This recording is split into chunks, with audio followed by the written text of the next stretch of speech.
जय राधा माधव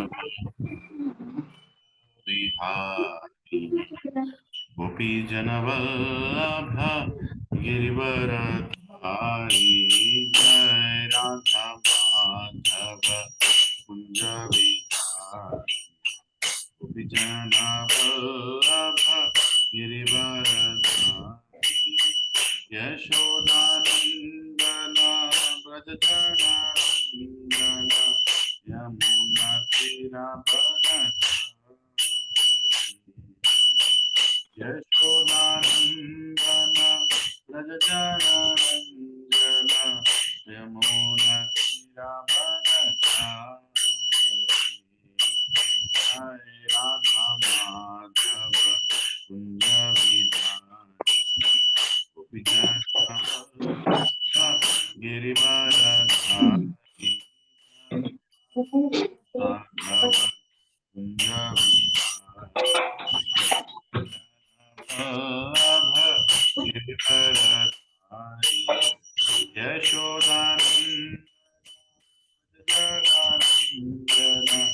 यमुनतीरावनचारी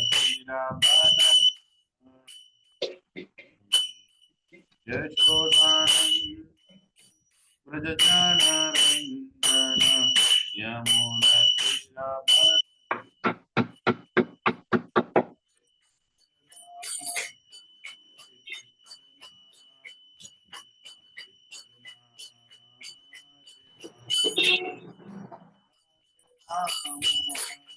हरे राम राम हरे हरे हरे कृष्ण हरे हरे हरे राम राम राम हरे कृष्ण कृष्ण कृष्ण हरे हरे हरे राम राम राम हरे हरे हरे कृष्ण कृष्ण कृष्ण हरे हरे हरे राम हरे राम राम राम हरे हरे हरे कृष्ण कृष्ण कृष्ण हरे हरे हरे राम हरे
పడి దాని గురించి మేము ఇద్దరు బయటకు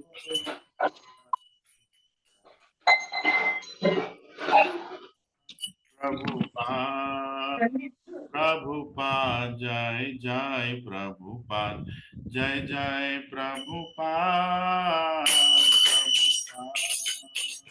प्रभुपाद जय जय प्रभुपाद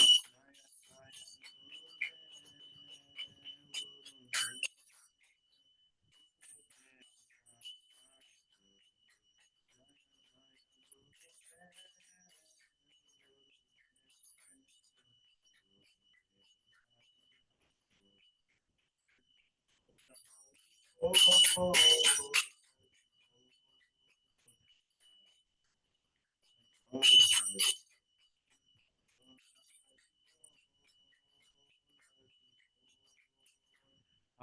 बोल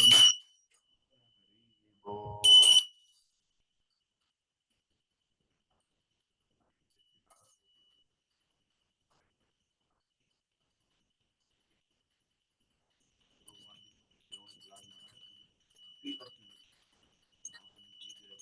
माता की जय।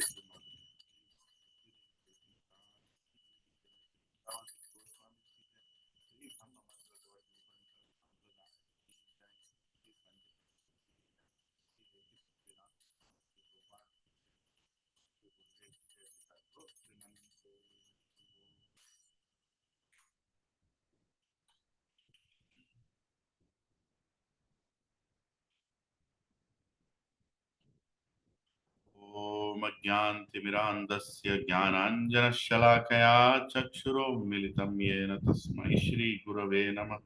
श्रीचैतन्यमनोभीष्टं स्थापितं येन भूतले स्वयं रूपः कदा मह्यं ददाति स्वपदान्तिकं। वन्देऽहं श्रीगुरौ श्रीयुतापदकमलं श्रीगुरुं वैष्णवांश्च श्रीरूपं साग्रजातां सहगना रघुनाथान्वितं तं सजीवं साद्वैतं सावधूतं परिजना सहितं कृष्णचैतन्यदेवं श्रीराधा कृष्णपदान् सहगना ललिता श्रीविशाखान्वितांश्च। हे कृष्ण करुणा सिंधु दीनबंधो जगतपते गोपेशा गोपिका कांत राधा कांत नमोस्तुते। तप्त कांचना गौरांगी राधे वृंदावनेश्वरी वृषभानु सुते देवी प्रणमामि हरिप्रिये। वाञ्छाकल्पतरुभ्यश्च कृपा सिन्धुभ्य एव च पतितानां पावनेभ्यो वैष्णवेभ्यो नमो नमः। जय श्री कृष्ण चैतन्य प्रभु नित्यानंद श्री अद्वैत गदाधार श्रीवासादि गौर भक्त वृंद। हरे कृष्णा कृष्ण कृष्णा हरे हरे, हरे राम राम राम हरे हरे। हरे कृष्णा कृष्ण कृष्णा हरे हरे, हरे राम राम हरे हरे। हरे कृष्णा कृष्ण कृष्णा हरे हरे, हरे राम राम हरे हरे। ओम नमो भगवते वासुदेवाय। ओम नमो भगवते वासुदेवाय। ओम नमो भगवते वासुदेवाय। नारायणं नमस्कृत्य नरं चैव नरोत्तमं देवीं सरस्वतीं व्यासं ततो जयमुदीरयेत्। नष्टप्रायेषु अभद्रेषु नित्यं भागवत सेवया भगवती उत्तमश्लोके भक्तिर्भवति नैष्टिकी। कृष्णाय वासुदेवाय देवकीनन्दनाय च नन्दगोपः कुमाराय गोविन्दाय नमो नमः। नमः पंकजनाभाय नमः पंकजमालिने नमः पंकजनेत्राय नमस्ते पंकजांग्रये। नमो महावदन्याय कृष्ण प्रेम प्रदायते कृष्णाय कृष्ण चैतन्य नामिने गौरत्विषे नमः। नमो ब्राह्मण्याय देवाय गो ब्राह्मणाहिताय च जगद्दिताय कृष्णाय गोविन्दाय नमो नमः। नमः ओं विष्णुपदाय कृष्ण प्रेष्ठाय भूतले श्रीमते भक्ति वेदांत स्वामिनिति नामिने। नमस्ते सरस्वती देवे गौरवाणी प्रचारिणे निर्विशेष शून्यवादी पाश्चात्य देशतारिणे। जय श्री कृष्ण चैतन्य प्रभु नित्यानंद श्री अद्वैत गदाधर शिवसादि गौर भक्त वृंद। हरे कृष्णा कृष्ण कृष्णा हरे हरे, हरे राम राम हरे हरे। करोति वाचालं भङ्गुं लङ्कायति गिरिकृपः तमहं वन्दे श्रीगुरुदीनतारिणं श्रीपरमानन्दमाधवं श्रीचैतन्य ईश्वरम्। ओम पवित्रो पवित्रो वा सर्वावस्थं गतोऽपि वा यत्स्मरेत् पुण्डरीकाक्षसाभ्याभ्यन्तरं सुचे। श्रीविष्णु श्रीविष्णु श्रीविष्णु। चेतोदर्पणमार्जनं भवमहात्वाग्निर्वापनं श्रेयकैरिव चन्द्रिकावितरणं विद्यावधूजीवनम्। आनंदं बुद्धिवर्धनं प्रतिपदं पूर्णामृत स्वादनं सर्वत्म स्थापनं परम विजयते श्री कृष्ण संकीर्तनं नाम नामकारि बहुडानि च सर्वशक्ति तत्रातिपा नियमिता स्मरणेन काल एतादृशी तव कृपा भगवन् ममापि दुर्दैवमिदृशमिह जानननुरागः त्रिनादपि सुनिचेन तरोरपि सहिष्णुना अमाननीयमानदेन कीर्तनय सदा हरि न धनं न जनं न सुन्दरीं कवितं वा जगदीश कामये मम जन्मनि जन्मनीश्वरे भवतद्भक्तिरहैतकी त्वयि आनन्ददर्ज किङ्करपतितमां विषमे भवाम्बुधौ कृपया तव पादपङ्कजधूलिसदर्शं विचिन्तया नयनं गलदश्रुधारया वदनं गद्गदरुधाय गिरा पुलकिर्निचितं वपुगदा तव नाम ग्रहणे भविष्यति युगायितं निमिषेण चक्षुषा प्रवर्षायितं शून्यायितं जगत्सर्वं गोविन्दं विरहेण मे औश्लिष्य वा पादरतं पिनस्तु मामादर्शनं वर्महतां करोतु वा यथा तथा विदहतो लम्पतो मात् प्रणनाथस्तु एव न परा हरे Krishna Krishna Krishna Hare Hare Hare Ram Ram Ram Hare Hare Hare Krishna Krishna Krishna Hare Hare Hare Ram Ram Ram Hare Hare Hare Krishna Krishna Krishna Hare Hare Hare Ram Ram Ram Hare Hare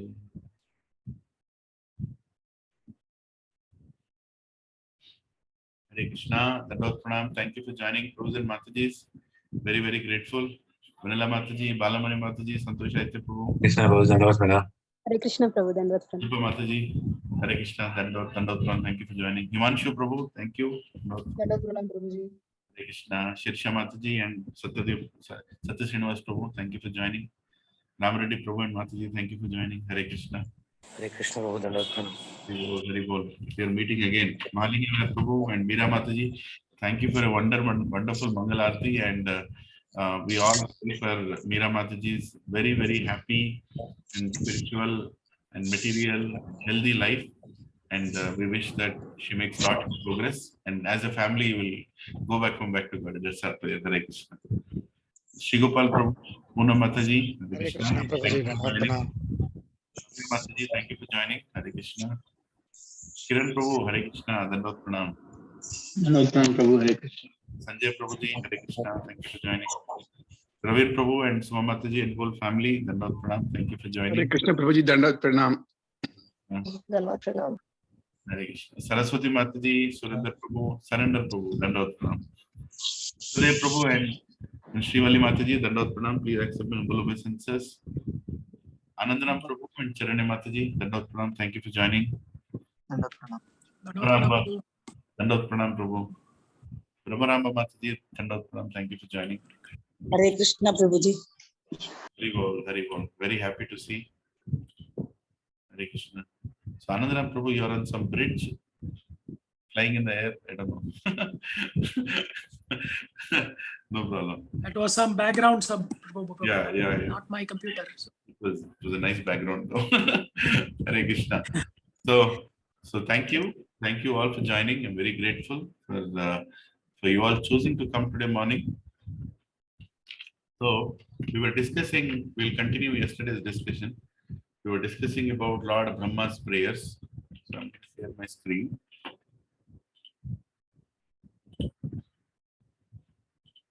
Yeah. Okay. So where did we go yesterday? We went till verse number 10. Is that right? No, we went further also. I think we finished verse number 11. Right? And, we start there. So Srimad Bhagavatam ki Jai.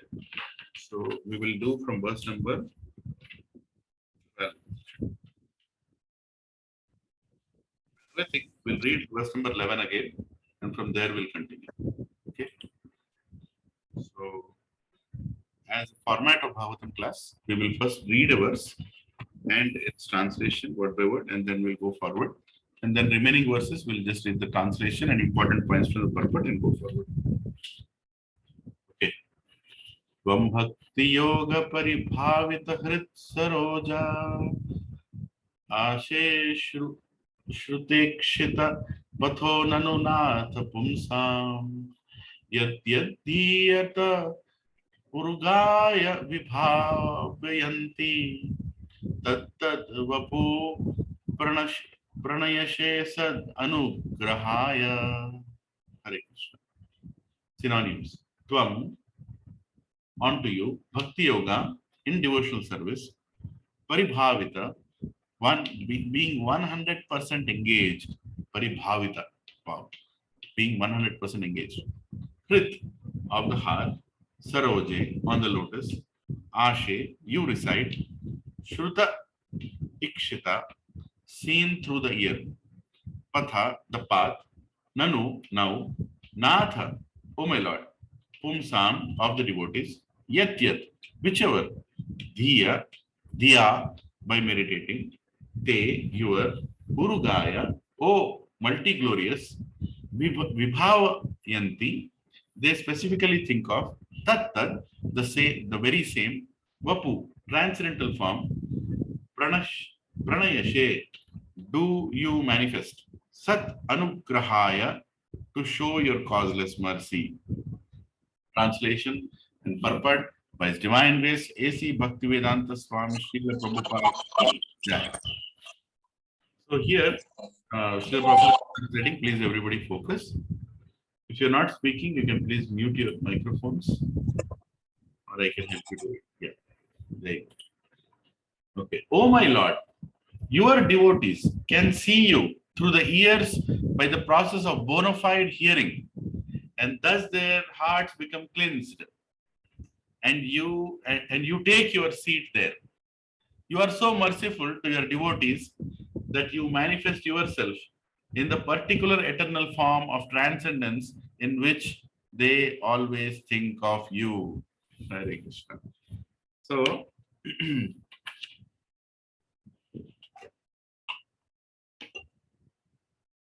so here, sorry, 1 second.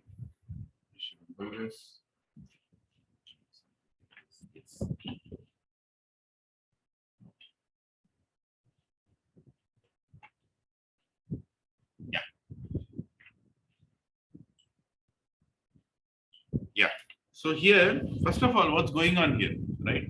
So Lord Brahma has come out of the lotus. He is in the lotus, sitting in the lotus. And now he has got darshan of the Supreme Lord. And now before he starts the work of creation, he's taking blessings. And he is glorifying the Supreme Lord, and which is a very, very essential activity before we perform any activity, right? I mean, this is something that our Acharya, Brahma, is teaching all of us. That before we start anything in life, before we start any important activity in life, we should remember the Supreme Lord and we should praise the Supreme Lord, taking his blessings and actually taking the empowerment to perform what we are going to perform. Because actually the performer is the Supreme Lord only, right? So here in this verse, in the previous verses, actually Lord Brahma was describing how fortunate he is that he is getting the darshan of the Supreme Lord. And because of his penances, Lord is pleased, and Lord Krishna is giving him his darshan. And he's also explaining that Supreme Lord is not any ordinary person who cannot be compared with any of his expansions. He is the source of all incarnations, right? So he's giving a clear spiritual identity of the Supreme Lord, which is deeply appreciated by Supreme Lord at the end. So I'm just giving a glimpse. Why is he doing what is he doing? And then Lord Brahma is praising the Supreme Lord for his presence and his blessings for him to start this work, right? And he also at the same time feels how fortunate he is. Lord Brahma feels how fortunate he is, and he feels how unfortunate the other people are who are not taking shelter of Lord Krishna.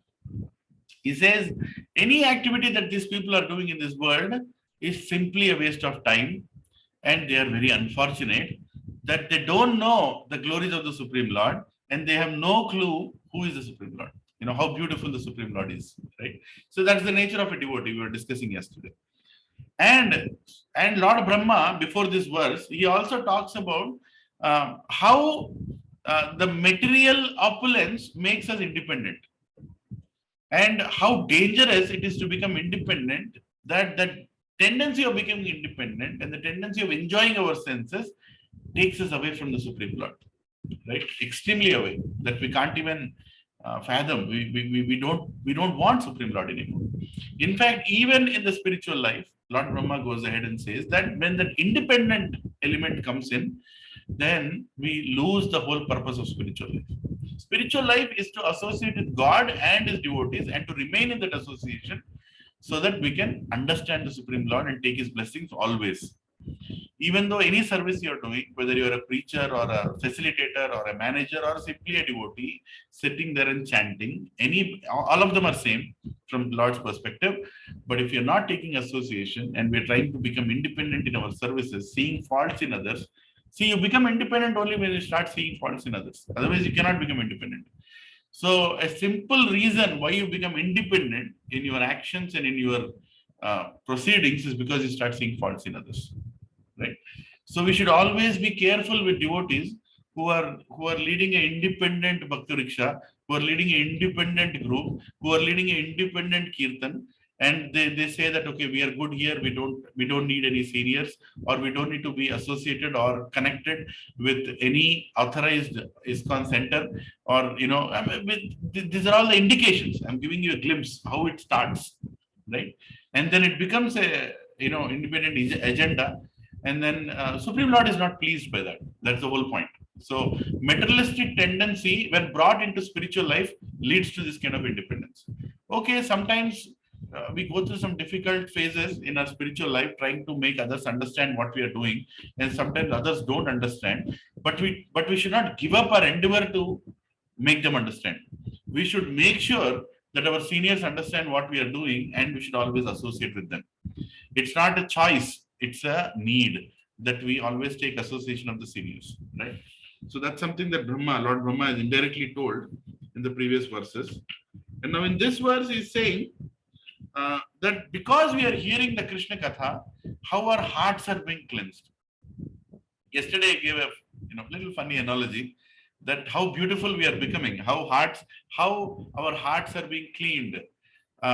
So we are becoming internally beautiful. Right. So in a way, the satsang is a beauty parlor, like that I told yesterday. So yes, it is a beauty parlor. So welcome everybody to Gachibowli Satsang Beauty Parlor on the Saturday morning, because your inner beauty is going to come out now. Right. We are going to cleanse Cheto Darpana Marjanam. We are going to clean that Darpan, right?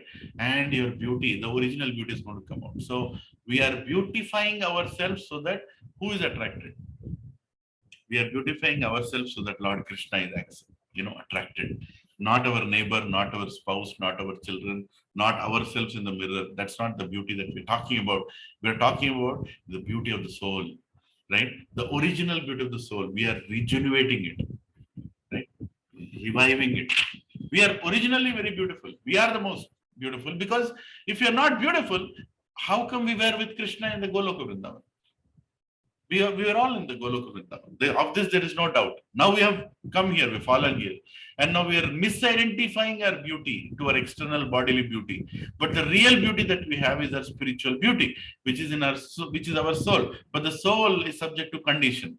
It became conditioned because of many births that we have taken, trying to beautify the body instead of recognizing the beauty of the soul. So ISKCON is an organization set up by Srila Prabhupada, which beautifies us from within and which revives our beauty by cleansing our heart. That's what Brahma is saying here. By hearing to Supreme Lord, we cleanse our hearts, right? And we are so merciful to the devotees that you yourself. So he's saying you're so merciful that you yourself present your personal form. Yesterday, we also discussed how personal is the Supreme Lord, that according to the service tendency we have, we have a certain swarupa in the spiritual world. For example, I am a calf in the spiritual world to play with Krishna, because that's what I want to do. So my swarupa is a calf. I'm a branch of a tree in the spiritual world, because I like to see Krishna every day while he's walking in the courtyard, and touch Krishna every day, and I bend down to touch him. That's my branch. So that's my service to him, right? Or I'm a flower in the spiritual world, eternally giving fragrance for the pleasure of the Supreme Lord. So for each one of these swarupas, Lord Krishna presents himself in the most personal way. Like I was explaining yesterday, that even to the 16,108 wives, he was not the same Krishna. He changed himself for each and every wife, not only from his physical appearance, even from his behavioral aspect. He was dealing with every wife in a different way in Dwarka. In fact, his height also was different according to the height of the wife, so that she is happy with the height of the husband. So it is like it goes so personal, and Krishna is personally having a relationship with each one of us who is there on this call, and each one of us who is not there on this call. With everybody, he has a personal relationship. And that's what Brahma is appreciating and saying, oh Lord, you are so benevolent that you are appearing to us to attract us in the form that attracts to us. Right? Somebody is attracted to Gopal, somebody is attracted to Govinda, somebody is attracted to Shama Sundara, somebody is attracted to Madana Mohana, right? Gopinatha. These are not names that we are attracted to. The form and the activities that the form is famous for is that we are attracted to. That is Swarupa Siddhi. Prabhupada explains in the purport. That is Swarupa Siddhi, when we are now attracted to our eternal service and are rendering service to that form to which we are most attracted. And Lord Krishna is revealing, Ye yathamam prapadyante tam sataiva bhajamyaham. He is revealing us exactly in that form. So here we are. So in the purport of this verse, in the purport of this verse, Prabhupada says in the first paragraph itself, Lord becomes subordinate to the desire of the devotee, so much so that he manifests his particular form as the devotee demands. Demands, just imagine. I mean, we are not demanding, but we get attracted to. And Lord is very much pleased to show himself in that form. Like there was one devotee, he was telling me, Prabhu, I am very attracted to Lord Venkateshwara Swami. When you say Krishna consciousness and all, I don't know. I'm coming to satsang, but I'm very attracted to Venkateshwara Swami. I told him that the same Krishna is appearing you as Venkateshwara Swami. Why do you think Krishna and Venkateshwara Swami are different? Right? It is the same Krishna who is coming and appearing you to as Venkateshwara Swami, and you will reach the ultimate destination even by worshipping Venkateshwara Swami, because Venkateshwara Swami is no different from Krishna. So you should understand that he is attracting every one of us in different modes. Exactly like Murari Gupta in Mayapur, he is Swayam Hanumanji, and he was always attracted to Lord Ram. And Chaitanya Mahaprabhu glorified him by testing him, and again to show the whole world how loyal is Lord Hanumanji for Lord Rama, and that loyalty is the Swarupa, is the love that is eternal. And we just have to recognize, fortunate are those in our satsang who have ultimately understood that Krishna is the Supreme Personality of Godhead, and we are attracted to him in some or the other form. Right, is something that you have a personal relationship with Krishna, right? So furthermore, in the same paragraph at the end, the Prabhupada says, by this bona fide hearing process, the neophyte devotee becomes cleansed of all material rubbish, and thus he becomes attached to one of the many transcendental forms of the Lord as described in the Vedas. Now, Lord is not going to, you should not try to imagine and create your own form. The form has to be mentioned in the Vedas. That's very, very important. So the form is there in the Vedas, right? And the form is definitely, all the forms that we're talking about, Gopinath, Shama Sundar, Kunja Vihari, all these forms are there in the Vedas. They mentioned Vedas is the whole education that is given by Veda Vyasa. Furthermore, the next paragraph, Prabhupada says, each and every living entity is originally attached to a particular type of transcendental service because it's eternally the servitor of the Lord. The attachment for a particular form of the Lord is called Swarupa Siddhi. So we all should aim for that Swarupa Siddhi, where we are perfect. And now there is no more attraction. See, right now, we are attracted to so many other things in the world because we are not attracted to that Swarupa Siddhi. We have to get attracted to the Swarupa Siddhi, and that only comes through hearing. Hear more and more. Attend classes regularly. Hear it. The day you feel I'm attending enough, that means you're gone. The Krishna consciousness is not there. You have to hear more. See, today I'm feeling very nice because I finished my 16 rounds. Actually, I came 2 minutes late because my 16th round was going on. So I finished my 16 rounds now. Now I have a whole day to hear. Right? It's not like my sadhana is over. Now I'm really happy today that yes, my whole Saturday is there. And in the evening, we're going to hear from Gauranga Darshan Prabhu, a wonderful devotee who has come from Chopati, from Gordhaniko village. And he's going to give his association. He's going to speak about the supreme benediction, right? The supreme beauty. And he's going to talk from Bhagavatam. So wonderful. Does it mean I'm only going to hear in the evening? No, my afternoon is there. I have to prepare for my consciousness for Gaura Purnima.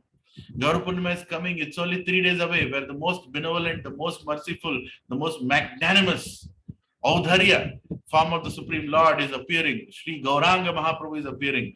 So how am I preparing my consciousness for that? And do I have time for that? Can I do it on Monday? No. I cannot do it on Tuesday? No. I have to do it tomorrow or today. Saturday, because tomorrow again I have many services, Sunday, so I am planning. So all this planning is to prepare our consciousness to see Krishna.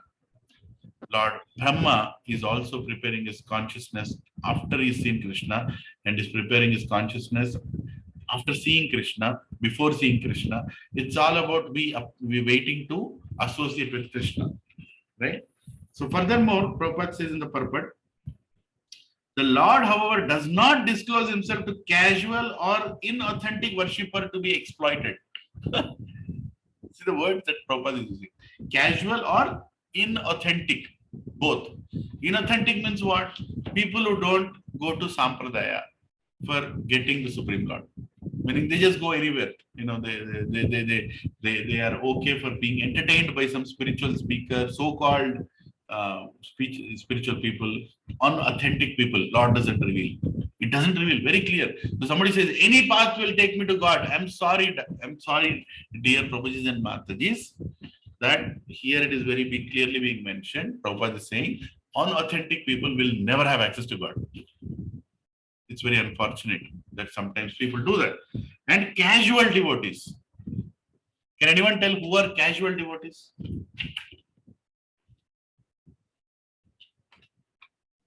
Who are casual devotees? Are you all hearing? How do you define a casual devotee? Those who don't take seriously about the devotional process. Yes. Very nice. And how do you know that they're not serious? How do you identify? How do you identify that I am a casual devotee or not? They show up only on special occasions only. Sorry, bro? They show up only on special occasions like festivals or any other auspicious occasions, not regularly. They show up for. Sorry, I couldn't hear it. Yeah, I was just saying they show up only on special occasions. Oh, okay. FODs, festival only devotees, or special satsang only devotees, or what do you call it? SODs. These FODs, SODs, the special character devotees are there. They only show up when a senior devotee comes. See, every Sunday we have satsang, right? How many devotees come? 70, 80. But when a senior devotee comes, 200. Right? Now these people, they think they want to be part of an important event. They don't want God to be important. They just want to be part of important. Okay, still that is better. At least come that way. At least take that association. That's okay. But casual devotees are the devotees who think they have a choice to choose. Who think that they can choose where they want to go, where they don't want to go. And they think that they are qualified enough to decide how much association they need to take. These are casual devotees. And these casual devotees become casualties in spiritual life. Means what? They don't achieve anything at the end of the day. They are part of satsangs for 10 years, 15 years, 20 years. Sometimes even get initiated because they convince the Shiksha Gurus or they say that we will become serious or we are serious. They try to be temporarily serious and then suddenly they stop becoming serious because it's very casual.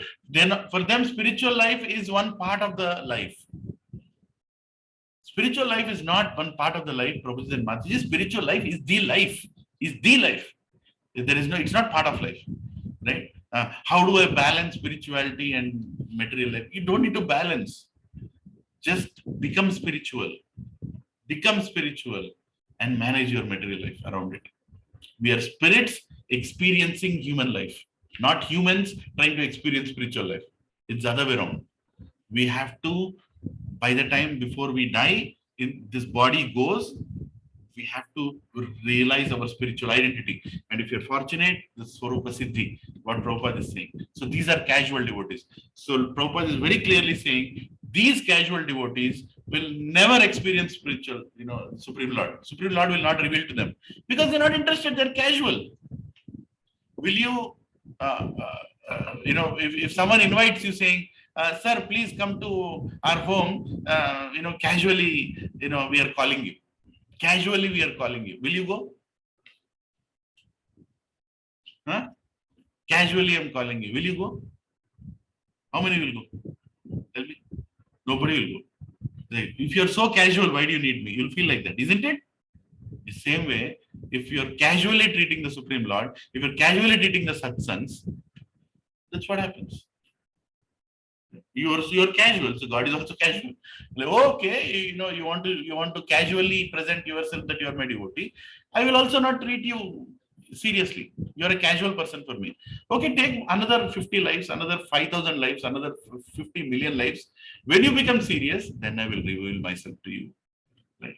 So Lord Brahma is also saying that, and Prabhupada is repeating it in the purport.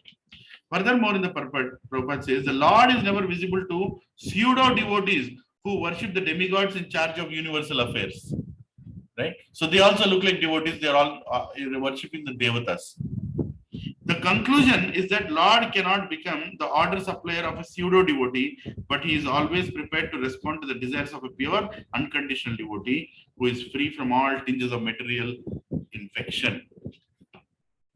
I know none of us are pure, but are we endeavoring to become pure? And Lord will reveal himself to you. You don't have to be pure. You have to know that you are impure and you have to depend on the Supreme Lord to become pure. And that's a qualification for the Supreme Lord to appear and make you pure. Right? So verse number 12. Let's go to verse number 12. Translation. My Lord, you are not very much satisfied with the worship of the demigods who arrange for your worship very pompously with various paraphernalia, but who are full of material hankerings. You are situated in everyone's heart as a super soul, just to show your causeless mercy, and you are the eternal well-wisher, but you are unavailable for the non-devotee. Brahma is saying that what is the speciality, of yours? You are not even attracted to demigods. See, in the purport, it's actually a very heavy purport, which a lot of people might be bewildered to hear. Please focus. I'm reading this first paragraph of this purport. The demigods in the celestial heavenly planets who are appointed administrators of the material affairs are also devotees of the Lord, but at the same time, they have desires for material opulence and sense gratification.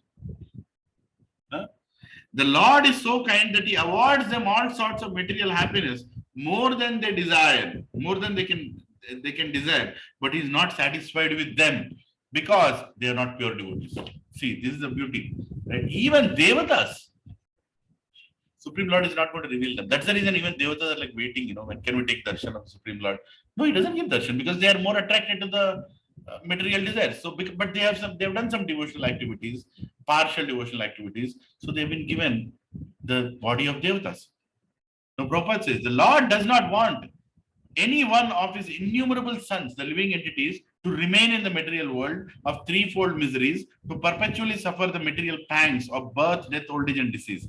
The demigods in the heavenly planets and many devotees on this planet also want to remain in the material world as devotees of the Lord and take advantage of the material happiness. See the heaviness of the purport. Prabhupada is saying some people want to become devatas to serve the Supreme Lord, but also want to enjoy the material happiness. And Lord is not happy with that. Krishna doesn't want any one of us to remain in this material world. Please understand this very clearly. Don't keep any other goal to remain here. If you are trying to remain here, I am sorry, Prabhuji and Matajis, you will remain here and you are not going to make Krishna happy. Krishna does not want you to be here. Now, somebody says, no, Prabhu, I want to remain here and do service. Let Krishna decide that when you go back. Let him send you for the service. Right? Let him send you for the service. You don't sit here and decide that, oh, I will do service, Krishna. Let me remain here. No, he wants you back. Prabhupada is very clearly saying in the purport, he wants you back. And the great acharyas will come here. And in the further verses, Brahma explains how risky it is for people to come to the material world. How risky it is. He himself explains. They do so at the risk of falling down to the lower status of existence, and this makes the Lord dissatisfied with them. Look at the words Prabhupada is using. It makes Krishna dissatisfied when you come to the material world. Because you're taking a big risk. Krishna doesn't want you to do creation. Krishna doesn't want you to construct temples. Krishna doesn't want you to do some great, big activity for him if you're not Krishna conscious. First become Krishna conscious, then do whatever you want to do. That's very, very important. In the next paragraph, Prabhupada says, the demigods are called Sakama devotees, and the devotees with material desires in mind. Sakama, Nishkama Karma, Sakama Karma. So Devatas are Sakama devotees. While the pure devotees are Nishkama devotees because they have no desires for their personal interests. Hare Krishna. So this is everybody following? This purport is a very, very heavy purport, but we should understand the mood that we should carry.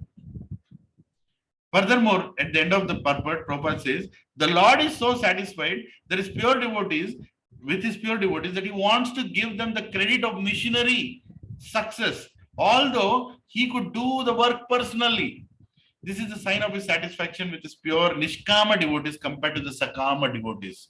See, Chaitanya Mahaprabhu could have spread the holy name throughout the world himself. He could have done that. Once some devotee asked Prabhupada, why didn't Chaitanya Mahaprabhu spread the Krishna consciousness all over the world? Then Prabhupada said he'd left that work for all of us. Right? He left that work for all of us. What will we do if he has done everything? He has given that work for all of us, and he is empowering us for this missionary work. And he empowers only when he is satisfied. So, Prabhupada and Mataji, if you are conducting a satsang and you're not feeling satisfaction from within, that means Krishna is still not happy with your service. It's not about how many people are coming to satsang. Are you happy performing satsang? Are you happy? One person comes, 10 people come. Are you doing what you're doing with happiness? If the happiness is not coming, that means our goal is not Krishna consciousness. We have an ulterior agenda. As simple as that. Right? So he will empower us for missionary work. Prabhupada is using the word missionary, meaning spreading the Krishna consciousness when we are sincere and when we don't have any other ulterior motive. And at the last paragraph of this purport, Prabhupada says, every individual living entity has a minute quantity of independence, and by misuse of this minute independence, the non-devotees commit offenses after offenses, but to both the Lord and his pure devotees engaged in the missionary work. As a result of such acts, they become as barren as the alkaline field where there is no strength to produce. Meaning, the people who offend the devotees who are preaching, or who are in the missionary work, who are doing book distribution, who are constructing temples, who are doing so many missionary activities, if somebody comes and offends those people, knowingly or unknowingly, they become like barren fields with no strength to produce devotion out of them. Very dangerous. That's why when we come in across devotees, we should be very respectful, at the same time very careful. Careful of what? Careful of our anarthas. That we start seeing them as ordinary people. When senior devotees come, like for example, today Gaurang Darshan Prabhu is coming, don't see him as an ordinary person. Prabhuji and Mataji, don't do that mistake. He's empowered, pure soul, dedicated his life for Krishna, is coming here to give us Krishna. Sit there. Listen to him. Serve him. The greatest service he wants is you listening to him. If your dinner gets delayed by 2 hours, don't crib about it. Don't sit there and say, what time is the satsang getting over? What Prabhuji is speaking, it's 9 o'clock. Oh, children are hungry. Let's serve the children first. Stop all that. There's a pure devotee coming here to serve you, to give you Krishna. Don't see faults. Take his association. Don't offend him. When a senior devotee is speaking, getting up and walking around for getting a mobile call or these are all offenses, because it affects them.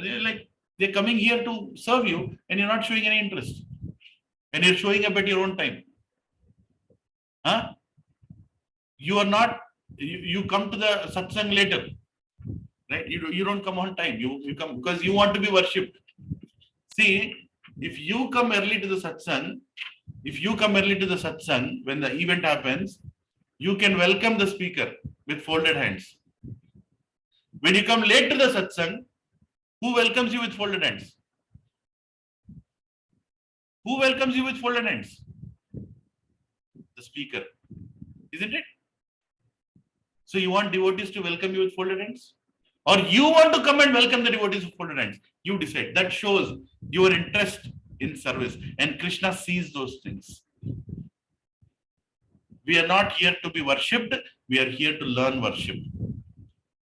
Take spiritual life seriously.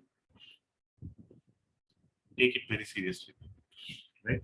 These are little things. I'm telling you little things from the purport, right? Which are very important, which we are forgetting. Take satsang seriously. Take spiritual life seriously. Don't offend devotees, because according to Prabhupada, if you offend devotees as part of this purport, as Lord Brahma is saying, we will become like alkaline fields where nothing can grow, nothing can produce. Right? Text 13. But the pious activities of the people, such as performance of Vedic rituals, charity, austere penances, and transcendental service, performed with a view to worship you and satisfy you by offering you the fruitive activities, are also beneficial. Such acts of religion never go in vain. So, start somewhere. Brahma is saying that, okay, living entities can start somewhere. Oh, Krishna, you will still bestow your mercy on them if they continue this with purity, some pure spirit. Purport, Prabhupada writes, few lines I'm just reading important. So anything done on account of Lord is permanent asset and accumulates in the form of unseen piety for gradual promotion to unalloyed devotional service of the Lord. These undetected pious activities will one day result in full-fledged devotional service by the grace of the Supreme Lord. So I cannot become serious. I'm struggling in satsang. I don't know whether I can become. Do some service. Right? Donate for the satsang. Use that money. That money is also being given by Krishna only, right? You are not earning it. Don't think you are earning it. You are not earning a penny. Whatever salary you are getting is being given by Lakshmi Devi. Don't think I finished this project, so I'm getting it. The project is also done by Lord Krishna only. You are being given that money. Donate that money for ISKCON projects, for ISKCON temple, for the deity services, bhakti rickshaws, everywhere. Whatever. Donate that money. That's also a service. And Prabhupada is saying here, these undetected pious activities will one day result in full-fledged devotional service by the grace of the Supreme Lord. Right? You could not do things properly, but whatever little things you are doing, charity. Right?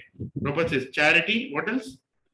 No, Brahma is saying, rituals, austere penances, like chanting 64 rounds, or helping some conducting of satsang, austerity, opening your house doors for satsang, transcendental service, all things, ultimately they accumulate and they can give you the mercy of Supreme Lord. Most important, provided you don't offend people. Text 14.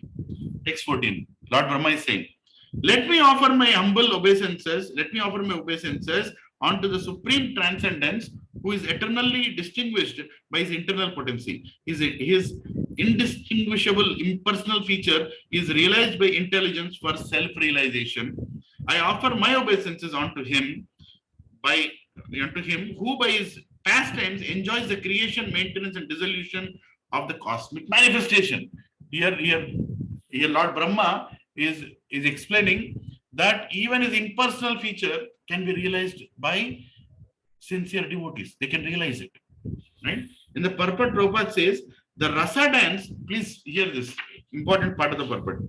Prabhupada says, the rasa dance is performed by the Lord Krishna in the company of cowherd damsels at Vrindavana, and the personality of Godhead, Garbhodakshay Vishnu, is also engaged in rasa enjoyment with his external potency by which he creates, maintains, and dissolves the entire material manifestation. He's comparing Supreme Lord Krishna in the rasa dance and is comparing Garbhodakshay Vishnu becoming cause of creation, maintenance, and associating with the material world, not associating and associating, cause of the material world to come into creation and go into annihilation.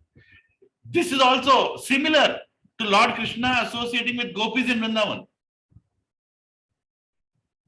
Right? So he is giving his personal time. He is giving his personal attention to the material world also. And that is no different from the amount of attention he gives to gopis in Vrindavan.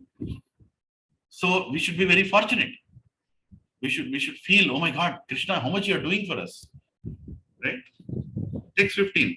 Let me take shelter of the lotus feet of him whose incarnations, qualities, and activities are mysteriously imitations of worldly affairs. One who invokes his transcendental names, even unconsciously, at the time he quits this life, is certainly washed immediately of the sins of many, many births and attains him without fail. Right? Hare Krishna. So, he's expanding and is giving us reasons to remember him. And Prabhupada says, in the purport, he says at one place, he can lift millions of Govardhan hills by his simple desire. Krishna, just with his desire, he can lift millions of Govardhan hills. But he does not need to lift it with his hand. Prabhupada is saying, he does not need to lift like this. Just by desiring, he can lift it. Right? But he imitates the ordinary living entity by this lifting. At the same time, he exhibits his supernatural power. Thus, his name is chanted as lifter of the Govardhan hill or Govardhanadhari. So he's doing this pastimes for whom? He does not need to descend here and lift the Govardhan hill. He's doing it because he wants to attract us in his different incarnations, in his different activities. Nama, Rupa, Karya, all Leelas, right? Everything is doing for attracting us.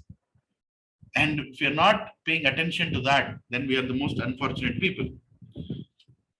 Lord Brahma is further saying, 16th verse, your lordship is the prime root of the tree of planetary systems.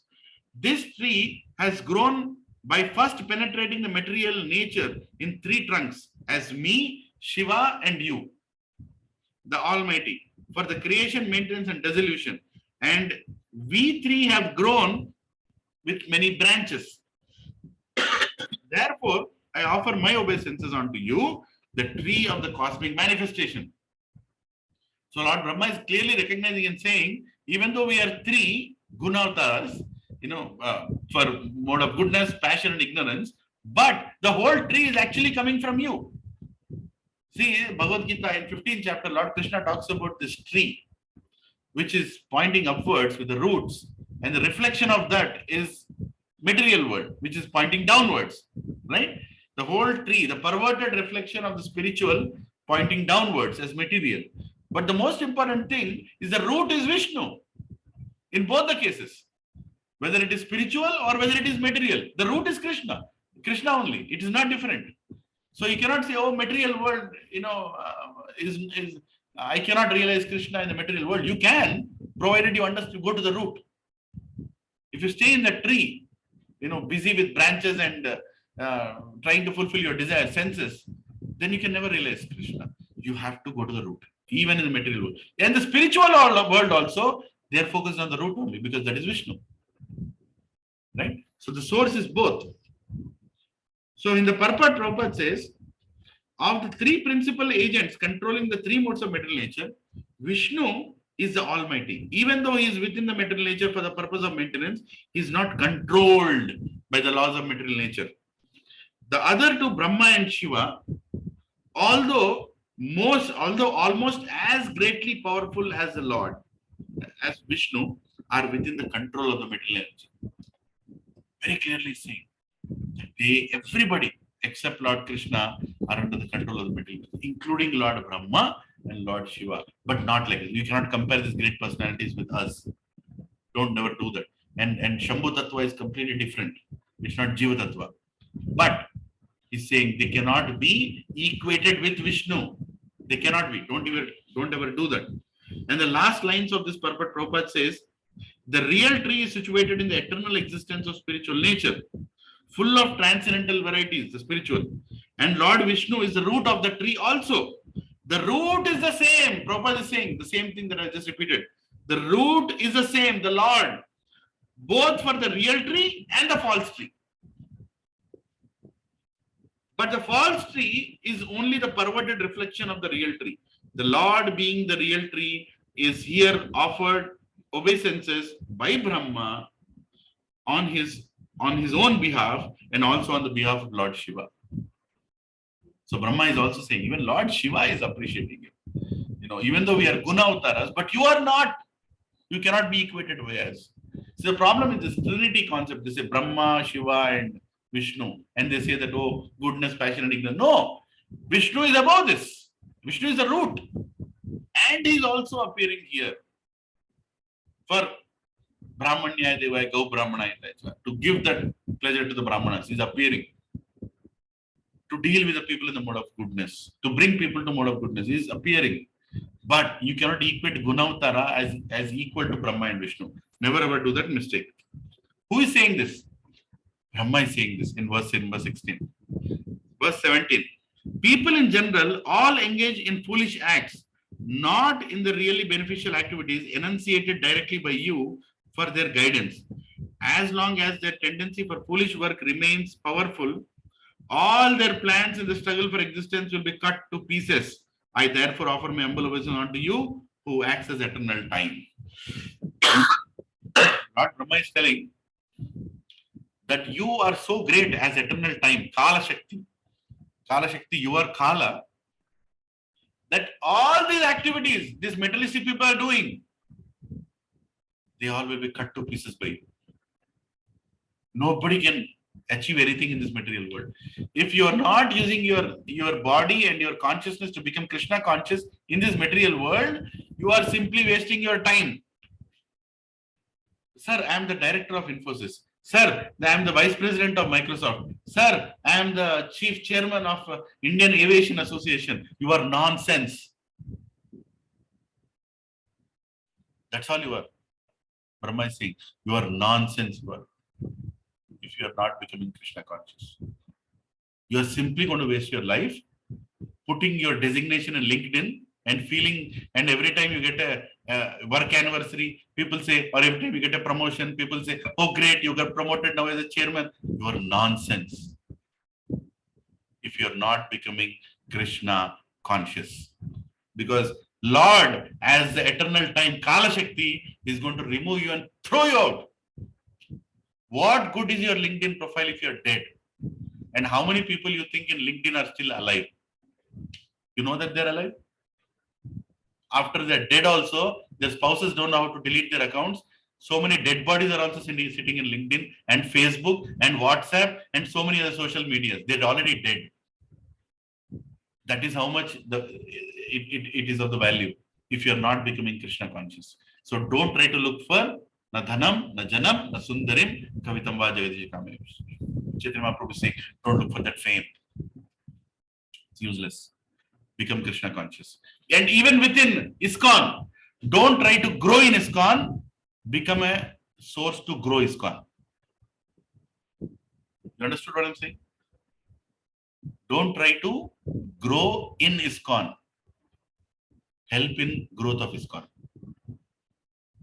Don't put another designation in ISKCON. Oh, I am now president. Oh, I'm now manager. Oh, now I'm GBC. No, they're all services. Help is going to grow. If you take that service, help is going to grow. We all are going to take up some positions, and we have to take up that positions. How will ISKCON grow if we don't come out of our, come out and actually do something? We have to do that. But those designations are to grow ISKCON, to serve the Supreme Lord. ISKCON is what? It's as I said, it's a organization that beautifies you to be attracted. So Krishna will be attracted. It cleanses you, right? It prepares you to meet the Supreme Lord. So don't have agendas within ISKCON. Have the only agenda to serve, right? So there is a beautiful purport. Prabhupada, he quotes from Bhagavatam 7:5:30 to 32, and here it's about Prahlad Maharaj's prayers, how we are chewing the chewed. But I'll just read it. Please focus. These persons, they are words of Prahlad Maharaj. Persons who are determined to totally rot in false material happiness cannot become Krishna minded either by instructions from teachers, by self-realization, or by parliamentary discussions. Parliamentary discussions. So sitting and doing political discussions in satsangs is not going to make us a devotee. They are dragged by the unbridled senses into the darkest region of ignorance, and thus they madly engage in what is called as chewing the chewed. Puna pura charvita charvina nam. So because of their foolish activities, they are unaware that the ultimate goal of human life is to achieve Vishnu, the Lord for the cosmic manifestation. And so their struggle for existence is in the wrong direction of material civilization, which is under the external energy. They are led by similar foolish persons, just as one blind man is led by another blind man, and both fall in the ditch. Such foolish men cannot be attracted towards the activities of Supreme Powerful, who is actually the neutralizing measure for the foolish activities, unless and until they have the good sense to be guided by the great souls who are completely freed from material attachment. We all need guidance. Take guidance. Prabhupada is saying, right? Text 18, Lord Brahma is saying, Your Lordship, I offer my respectful obeisances unto you, who are indefatigable time and enjoyer of all sacrifices. Although I am situated in an abode which will continue to exist for a long time duration for two prarardhas, although I am the leader of all other planets in the universe, and although I have undergone many, many years of penance for self-realization, still I offer my respects unto you. So even though we get so many facilities, such big empowerment in different positions in this world or outside this world as devatas, we should always be grateful to the Supreme Lord. Lord Brahma is teaching us, don't become proud. Text 19. Oh my Lord, by your own will, I request all of you to open your Bhagavatam in front of you when I'm reading this, okay, so that you stay focused when I'm reading the translation. Okay, remaining purport I'll be reading. You don't need to see that because I've underlined what I want to discuss. But if you have Bhagavatam, Veda base, you can open it there, or your physical Bhagavatam book. So Lord Brahma is saying in the 19th prayer, oh my Lord, by your own free will, you appear in various species of living entities. Among animals lower than the human beings, as well as among the demigods, you perform your transcendental pastimes. You are not affected by the material contamination. You come just to fulfill the obligations of your own principles of religion. And therefore, O Supreme Personality, I offer my obeisance unto you for manifesting such different forms. So who is establishing the principles of religion? Provision Matajis. Krishna. Dharmam tu sakshat. What? Dharmam tu sakshat. Bhagavat Pranita. Pranitam. Who is telling this verse?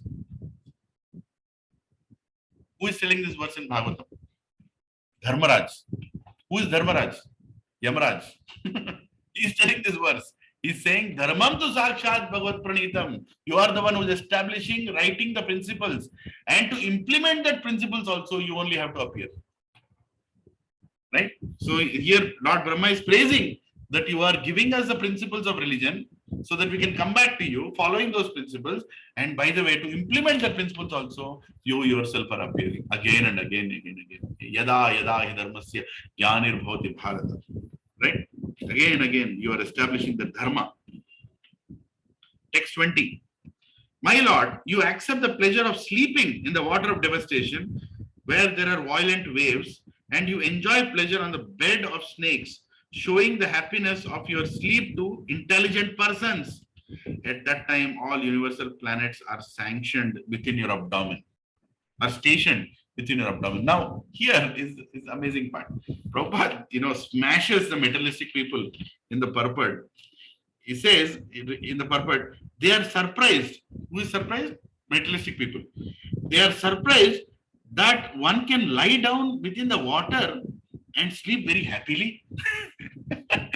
Because see, problem is, when we talk about Garbhodakshaya Vishnu and he's sleeping in the Garbhodakshaya ocean and with a snake on top of him, materialistic people can't accept it. Even impersonalist people can't accept it. How can one enjoy so much water when it is so turbulent?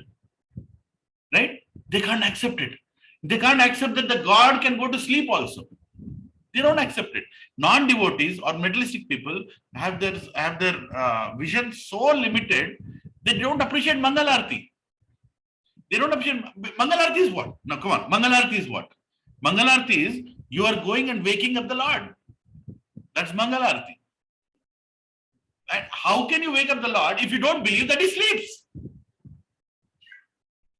Are you getting it? How can you wake up the Lord if you don't believe that he's sleeping? And how can you accept God that he can also sleep? And if you don't accept that God is sleeping, how can you accept Garbhodakshaya ocean in which God is sleeping? Right? The point is, you have to become spiritual to see this vision.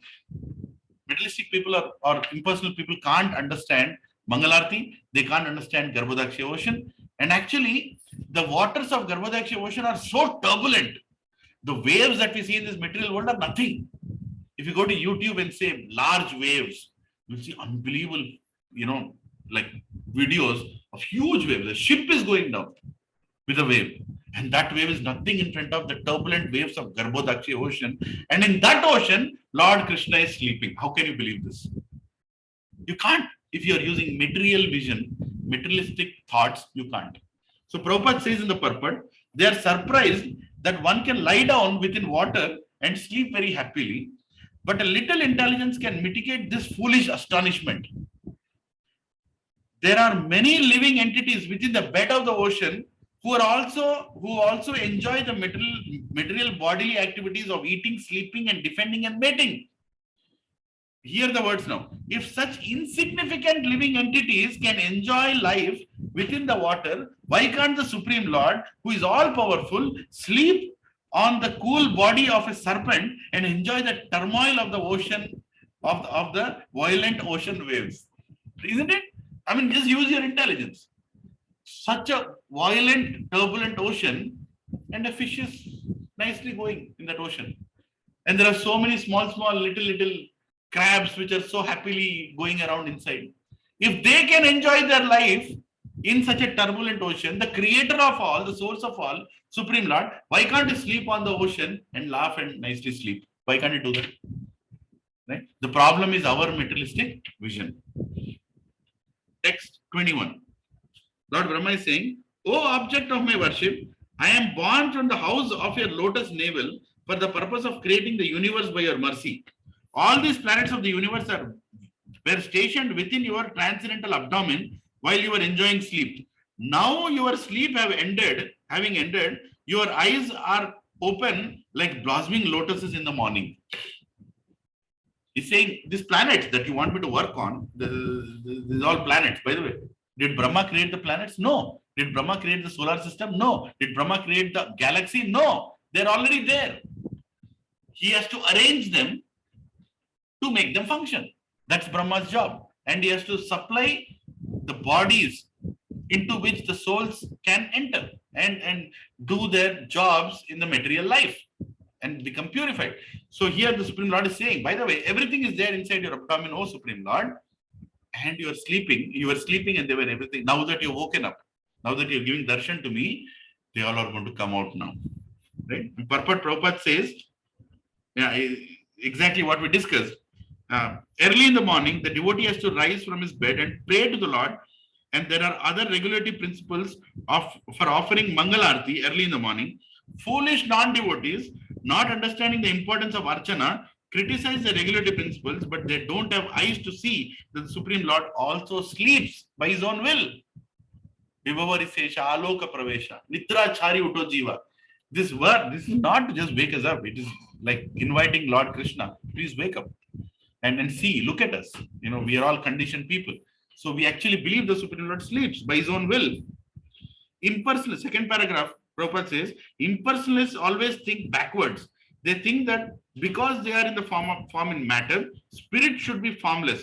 And because in matter there is sleep, in spirit there cannot be sleep. And because the sleeping of the deity is accepted in Archana worship, Archana is Maya. Mayavadis think that our own entire Mangalarti is a Maya. Because they don't think that God sleeps. That's the problem. Why they don't think? Because they think sleeping is an activity of the body, not of the spirit. So Lord is spiritual, so he will not sleep. That's Maya. They never see Supreme Lord. Text 22. Let the Supreme Lord be merciful towards me. He is the one friend and soul of all living entities in the world, and he maintains all for their ultimate happiness. By his 6 transcendental opulences, may he be merciful towards me, so that I, as before, may be empowered with the introspection to create, for I am also one of the surrendered souls who are dear to the Lord. Very clearly, Brahma is saying, I am not any different from any of the other souls. That's his humility to say that. He's an empowered soul. But he is Jiva Tattva. He is not Ishvara Tattva. He's very clearly saying in his translation itself. And at the end of the purport, Prabhupada says in the last 3 lines, Brahma prayed to the Lord because he is very much dear to the surrendered soul. Very much dear to the surrendered. And the surrendered soul knows nothing but the Lord, and therefore the Lord is very affectionate towards him. Right? Why is he praying to Krishna? Because Krishna is dear to surrendered souls, and Brahma wants to surrender himself. And so Brahma is feeling that you will show that mercy even upon me. Text 23. The Supreme Lord, the personality of Godhead, is always a benefactor of the surrendered souls. His activities are always enacted through his internal potency, Rama, or the goddess of fortune. I pray only to engage in his service in the creation of the material world, and I pray that I not be materially affected by my works.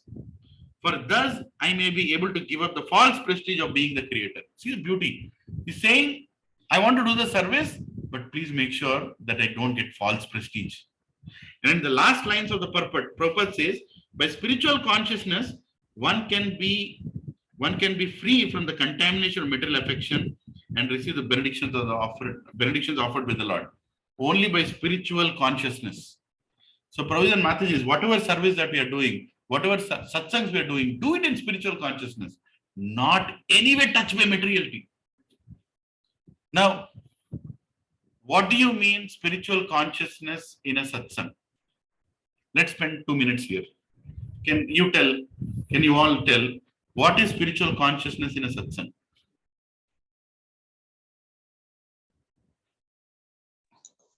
Talking about Krishna.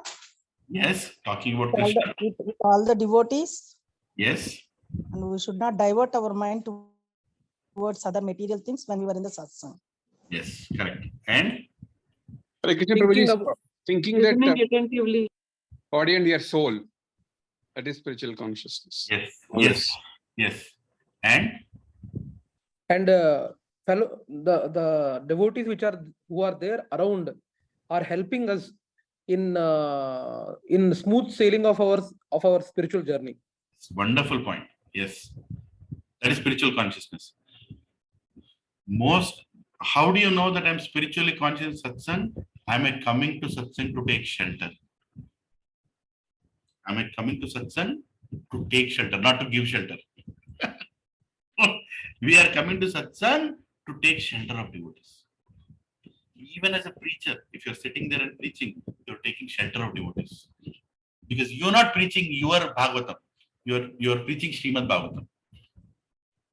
You understanding? Everybody in the satsang is taking shelter of the Supreme Lord. That means you are spiritually conscious in the satsang. And like Praveen Prabhu said, you're not thinking you are the body. Now, what does it mean? You're not thinking you are the body in the satsang. You keep your bodily necessities and comforts outside the door of the satsang. Ardhamainda? Your bodily comforts and needs outside the door of the satsang. You're coming there to take shelter and take austerity. Today, Prashadam, we have to serve at 8:30. It's already 9 o'clock. That should not be our consciousness. Should not be. Of course, yes, we have to maintain time. Of course, we should.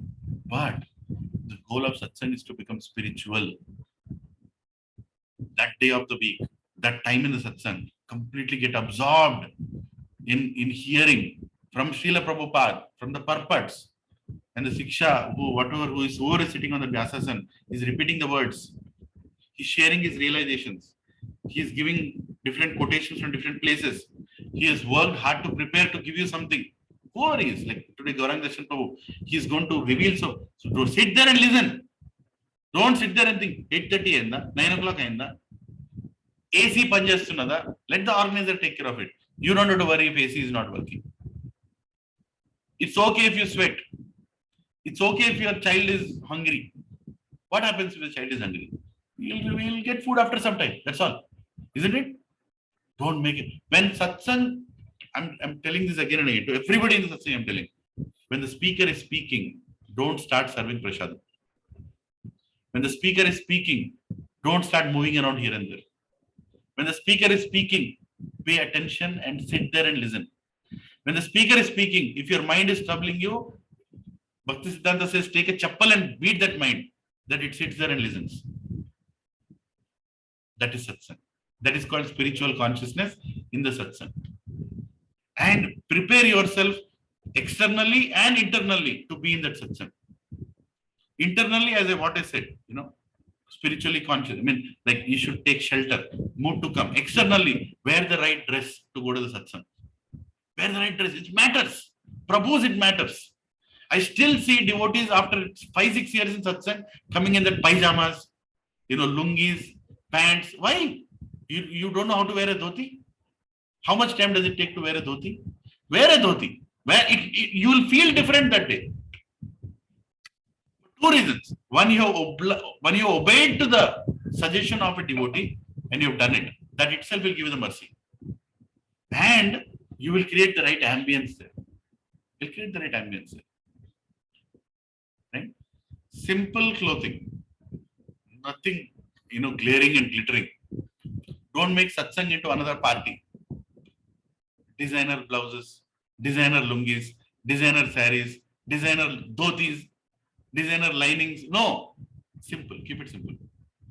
Uniformity is needed for humility. Uniformity makes you humble. Right? Isn't it? In an office, where there is a uniform, when you wear a uniform and go, everybody is humble to do the job. In a school, uniformity is needed for education. In satsang, uniform is needed to be uniformed along with others. So put that priority. These things, spiritually conscious, these all things matter. Text 24. The Lord's potencies are immunerable. As he lies down in the water of devastation, I am born as a total universal energy from the navel lake in which the lotus sprouts. I am now engaged in the manifesting his diverse energies in the form of cosmic manifestation. I therefore pray that in the course of my material activities, I may not be deviated from the vibration of Vedic hymns. Now he is scared also. That fear is good. The fear of getting diverted, the fear of getting proud, the fear of getting famous is good. It's very important. That should be there. There are byproducts that will come when you serve Krishna. Krishna will empower you. You serve Krishna, but be very careful. That ultimately, you have not come here to become famous in ISKCON. You have come here to become a servant in ISKCON. You come here to become, cleanse yourself, right? Paropakar, making others devotees is secondary. First, you should become a devotee. That is agenda. In purport of this verse, Srila Prabhupada says, Brahma wants to be protected by the Lord because he has to connect many, many vicious living entities. An ordinary Brahmana may fall from the Brahma Tejas or the power of Brahmanical excellence due to the association with many fallen conditioned souls. Now, Prabhuji, if you are saying, I want to preach, who are you going to deal with? Who are you going to deal with? Many, many vicious living entities. You don't know who are you going to deal with. Right? Brahma, during his creation, I think in third canto only, some chapter, he creates some living entities come, they become Rakshasas, and they want to physically engage with Brahma. And Brahma becomes, oh my God, what is this? What kind of people are they? I mean, they're homosexuals, they want to associate Brahma. And Brahma, oh my God, they're chasing me to engage in such kind of action. Brahma starts, becomes bewildered. So you have to engage with so many nonsensical or rather vicious living entities when you engage in preaching work. So you should insulate yourself more when you want to be a preacher, when you want to do some service. For expanding the mission of Krishna consciousness, when you have to do these services, your chanting should be much better than others. You should be convinced that I have insulated myself enough to take the vicious living entities and to serve them. I mean, I'm not saying look at everybody as vicious who are coming to satsang, but I'm saying you're taking a risk. People come with many agendas. Prabhuji's people come with so many agendas to satsang. Somebody's marriage is messed up, they want to use like a marriage counselor. Somebody's job is messed up, they want to use like a job counselor. Some other problem is there, they want to use you for that problem. If somebody doesn't want to cook and eat, they just want to come and eat in the satsang. People come with so many agendas. You have to deal with all of them. And for you to not get affected by all of it, for you to remain focused, your sadhana should be much better. And you should become a good devotee. And then you always take shelter of Supreme Lord. Pray before the satsang. What is it we pray? Nukum karoti vachalam pangum langayate girim yat kripaha tamam vande Shri Guru Dinatarinam. I'm nothing, Krishna. I'm sitting here to repeat your words. You can make a small ant climb giri, climb the biggest mountain. You can make a dumb person speak, right? A deaf person speak. So you can do anything. So please use me as an instrument, and please make sure that I don't get pride. So unless one is sufficiently protected by the Lord, he may fall down from his spiritual position. Therefore, one has to pray constantly to the Lord for protection and blessing to carry out one's duties. So before you start any duty, please pray to the Supreme Lord. Even in the offices, Prabhuji and Mataji, when you start something very important, please pray to the Supreme Lord. That I don't become pride, I don't become proud of it. Okay. So text number 25. The Lord, who is the supreme and is the oldest of all, is unlimitedly merciful. I wish that he may smilingly bestow his benediction upon me by opening his lotus eyes. He may uplift the entire cosmic creation and remove our dejection by kindly speaking his directions. Right? This is self-explanatory. Text 26. Please focus. These are very important prayers. We are coming to the end. The sage Maitreya said, O Vidura, after observing the source of his appearance, namely the personality of Godhead, Brahma prayed for his mercy as far as his mind and words could permit him.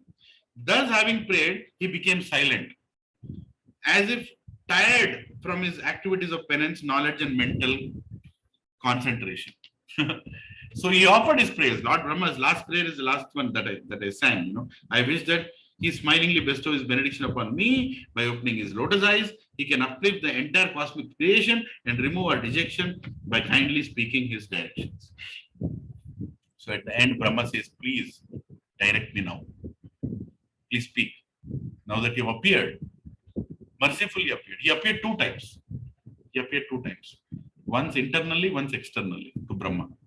In second canto, when he goes down to the root of the lotus, he appears internally and says, do penance.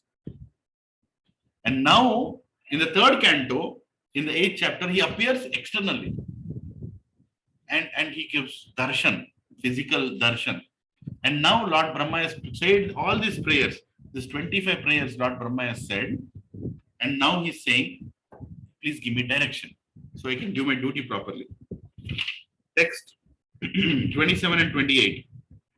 Lord Brahma saw, the Lord saw that Brahma was very anxious about the planning and construction of different planetary systems and was depressed upon seeing the devastating water. He could understand the intention of Brahma, and thus he spoke in deep, thoughtful words, removing all the illusion that has arisen. Right? So actually, Brahma is also tense right now. He has to do the big creation, but he's seeing this devastating water below, the big ocean, the causal ocean, literally going with big waves. And he's like, how can I put these planets in the right place when this ocean is there? Maybe they'll fall into the ocean. Maybe I'll not do the job properly. And it is a very complicated job. It's not a simple job like you arranging furniture in your house. It's not a simple job like that. He has to create the whole creation. Everything has to be in a particular order. It's a very technical, scientific job that Brahma has to do. And he's looking at the big ocean below. He's worried. And Krishna understands his worry, right? Krishna understands his worry. So he starts answering. Text 29. Hari Bol. Lord Krishna is speaking now. The Supreme Personality of Godhead said, O Brahma, O depth of Vedic wisdom, be neither depressed nor anxious about the execution of the creation. What you are begging from me has already been granted before. What a verse, right? Krishna is saying, Arey bhaiya, don't be worried whether you can do it or not. You will do it because I already empowered you. The mere fact that I have chosen you to do this means I have already empowered you. The mere fact that Arjuna is being told Bhagavad Gita means he's already going to win the war. The mere fact that Arjuna is part of Pandavas itself means that Mahabharata is already won. Because Arjuna is a chosen associate of the Supreme Lord. So Brahma, don't worry about creation, it will be done. Because you're taking shelter of me. It will be done. So in purport, Prabhupada says, now this is a mood of a preacher. Please, everybody, every single devotee on this call right now, please hear the next 5 lines from the purport. Because this is the mood as a preacher you should carry. Okay, everybody, including me. Prabhupada is saying, one should not be puffed up because he is entrusted with certain executive work. Fortunate is he who is so entrusted. And if he is always fixed in the sense of being the subordinate to the will of the Supreme, he is sure to come out successful in the discharge of his work. Right? If you have Bhagavatam in front of you, can underline these words. Put it on a frame in your house. If you are a preacher, read it every day. What is Prabhupada saying in the purport? For every preacher, for every person who is doing service, for every book distributor, for every temple construction management person, for every temple president, for every deity worshipper, for every service that you are doing in ISKCON, these are the 5 lines Prabhupada is saying. I am again repeating it. One should not be puffed up because he is entrusted with certain executive work. Fortunate is he who is so entrusted. So they are fortunate. And if he is always fixed in the sense of being subordinate to the will of the Supreme, he is sure to come out successful in the discharge of his work. So what do you mean to be subordinate to the will of the Supreme? Prabhuji. So what do you mean to be subordinate to the will of the Supreme?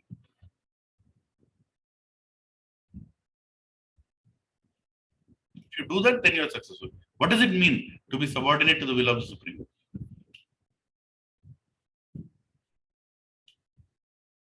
Anybody?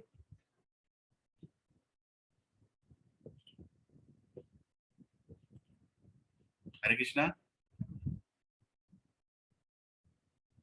Did you understand? Should I ask the question again?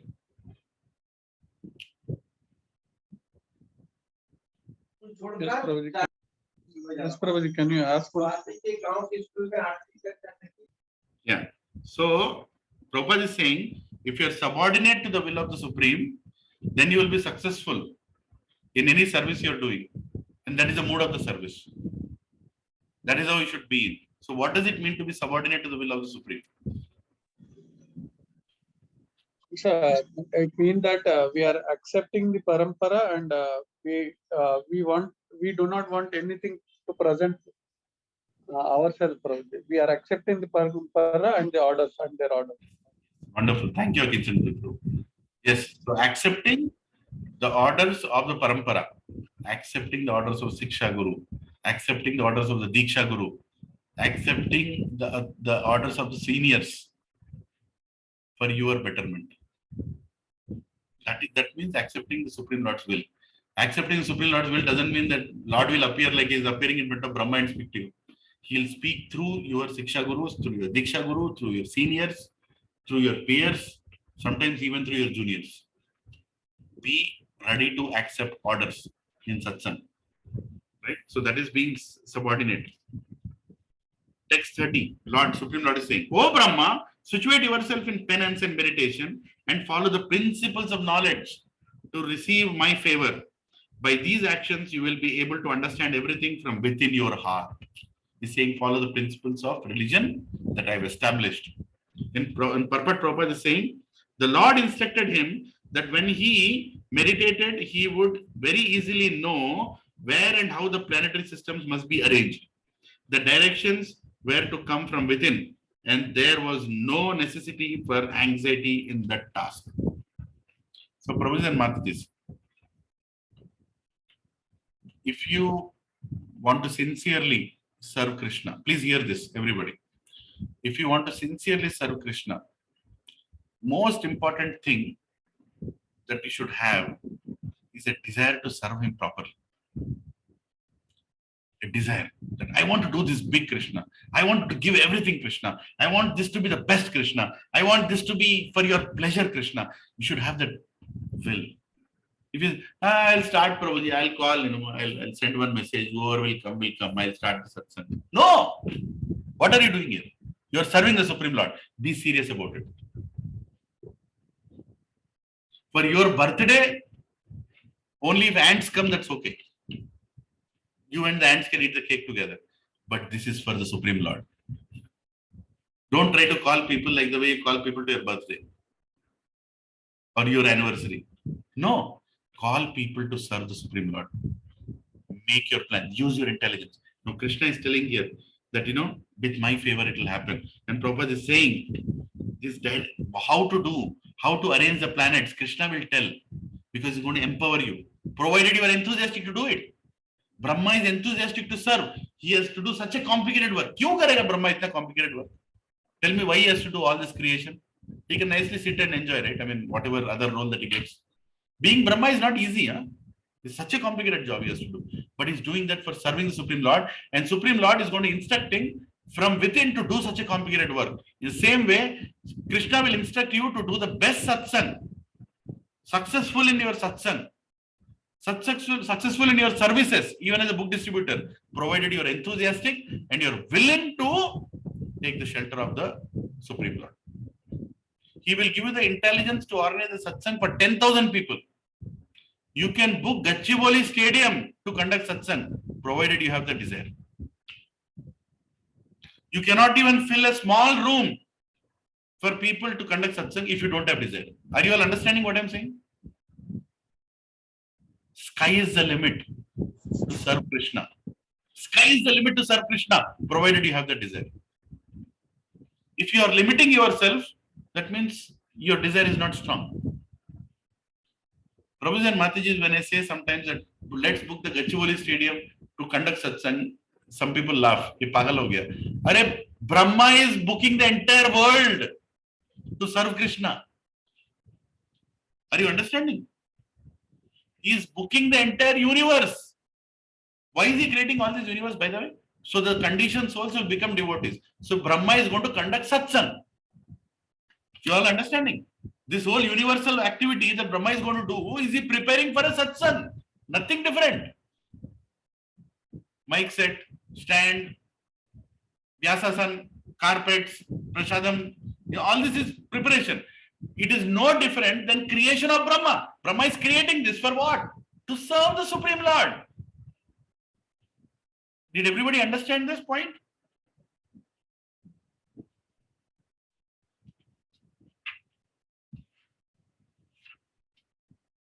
So think big. Think big and you can do big. You can do big services. Think big. And if you think big, Krishna will give big intelligence for it to become big. Right? And in that big, you should not become big. Satsang should become big. You are still the servant. Right? We are always a servant. But we should think of servicing Krishna not with our material. Somebody, Prabhuji, मेरे को बात करना नहीं आता प्रभुजी, मैं कैसे सत्संग कर? तो तुम बात करने से लोग डिवोटी बनते क्या? हाँ? By you speaking, people will become devotees? No, प्रभुजी, मेरा घर बहुत छोटा है प्रभुजी, कितने लोगों को? तो घर बड़ा चाहिए तो पूछ ना. He will give you a big house. Krishna will change your job, get you a big salary, give you a big house also. Have the desire, na? Have the desire. Don't limit your service based on your material situation. Did you all understand this, Prabhuji and Mataji? Hare Krishna. Any doubts? I'm almost finishing. Please tolerate me. Text 31. Lord Krishna is saying, "Oh Brahma, when you are absorbed in the devotional service in the course of your creative activities, you will see me in you and throughout this universe, and you will see that you yourself, the universe and the living entities are all in me." Lord Krishna is telling, when you start the creation, you will understand that actually you are all in me only. Right? So you don't have to get puffed up. You'll actually see that everything is being done by me only. Text 32. You will see me in all living entities as well as all over the universe, just as fire is situated in the wood. Only in that state of transcendental vision will you be able to free from all kinds of illusion. He is everywhere. Krishna is everywhere. He is actually doing everything. Book distribution is being done by him only. Huh? So non-devotees see it as magic. Oh Prabhu, इतना कैसे books distribute किया तुम? मैंने किया, तुमने किया, भगवान किया. You had a will to do it, he will do it. If you don't have will to do it, he will not do it. Simple. Brahma's creation, our activities. Simple. We should have a will to serve Supreme Lord. And according to that will, he will reciprocate. Text 33. When you are free from the conception of gross and subtle bodies, and when your senses are free from all influences of modes of material nature, you will realize your pure form in my association. At that time, you will be situated in pure consciousness. So Lord Krishna is telling that we should become free from material contamination to serve him properly. Right? And you will realize at that time you will be situated in pure consciousness. You will realize your pure form in my association. So in purport, Prabhupada says in between, transcendental loving service is never to be compared to the forced service of this material world.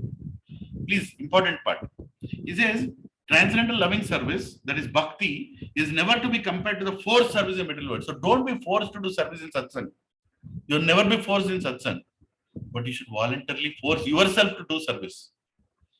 Prabhupada says, in the material world, even if one is under conception that he is one servant, he is no one's servant, he is still the servant of his senses under the dictation of the material modes. Factually, no one is master here in the material world, and therefore the servants of the senses have a very bad experience of servitude. The Lord is Swarat, or fully independent, and the servant is also fully independent or Swarat in the spiritual atmosphere, because there is no forced service. So God is Swarat, the Lord is Swarat, and his servant is also Swarat. We are all not forced to come to satsang. We are all not forced to do this activity. We are also independent, just like the Supreme Lord. provided you are in the right consciousness. If you're not in the right consciousness, then you're not independent, you are dependent on your senses and your sense gratification. You understood this point? Very important point Prabhupada is saying, that if you are Krishna conscious, then you are Swarat just like the God. You are completely free. You are independent. You can do, provided you are Krishna conscious. Very important point. 34. Since you have desired to increase the population innumerably and expand your varieties of service, you shall never be deprived in this matter, because my causeless mercy upon you will always increase for all time. See, Krishna is saying, because you want to do this, I am going to empower you to do this. Very simple.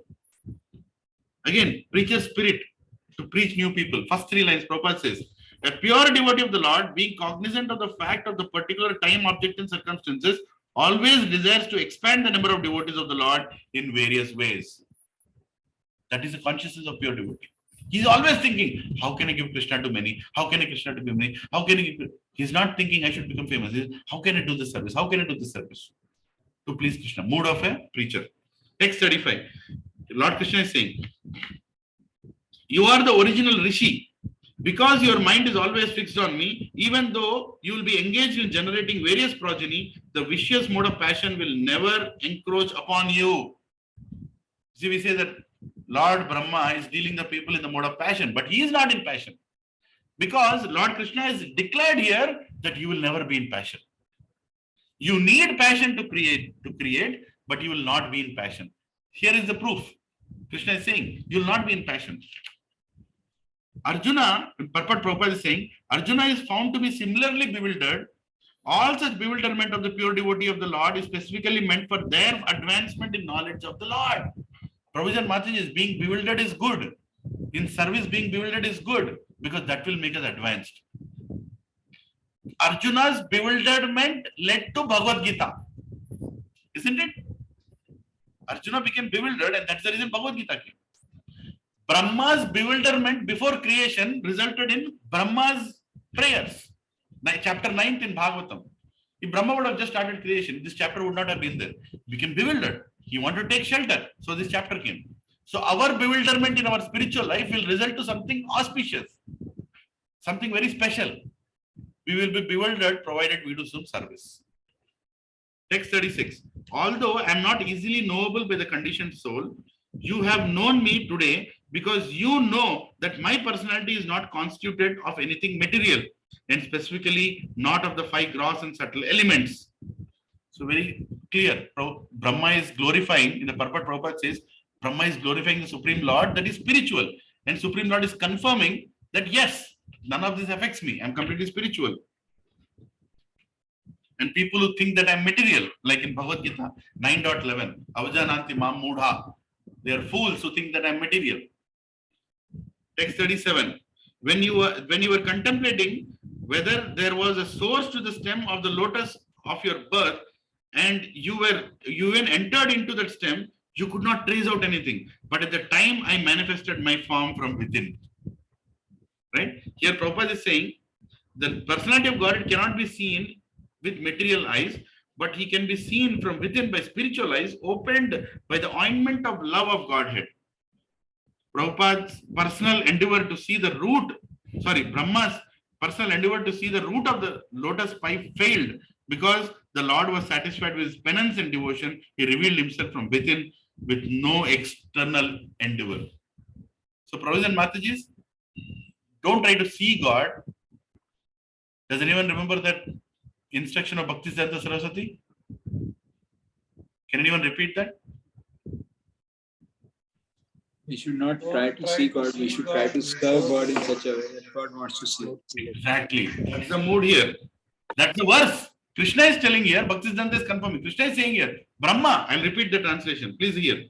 When you were contemplating whether there was a source to the stem of the lotus of your birth, and you even entered into that stem, you could not trace out anything.